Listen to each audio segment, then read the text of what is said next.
d'égalité.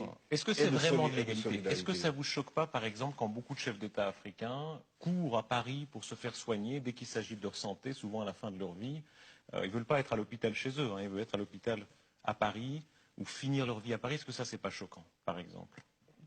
Je crois que c'est lié simplement aux problèmes techniques, de technique médicale.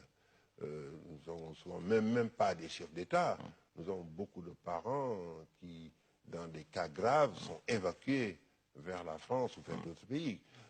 C'est un problème... Mais ça en dit long sur le regard qu'ils ont sur leur propre structure, qui sont catastrophiques. Oui, mais c'est un problème qu'il faut voir à plusieurs niveaux.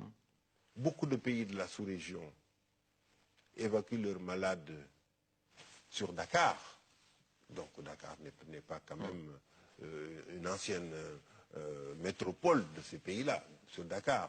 Bon, si à Dakar le problème devient trop difficile, on évacue vers la France, dans tel ou tel pays. On peut évacuer vers le Maroc aussi.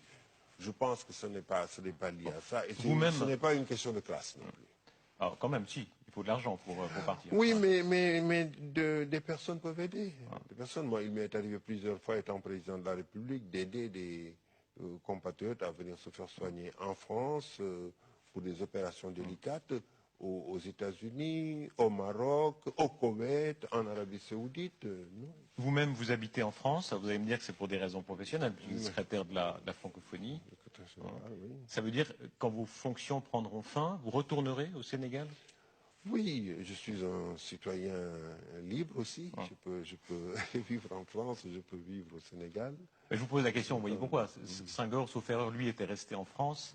Est-ce que ça, c'est pas un peu bizarre? Est-ce qu'on n'est pas dans cette vieille logique du colonisé qui a cette attache un peu étrange à la métropole, alors qu'il est sénégalais? Il faut vous placer dans le contexte de l'époque. Senghor, quand il a quitté le pouvoir, n'a pas regardé dans le rétroviseur. Et son plus grand souci, c'était de ne pas gêner son successeur. Il faut savoir que dans nos pays, le pouvoir était encore, il est encore un peu plus, ou un peu moins, était encore personnalisé.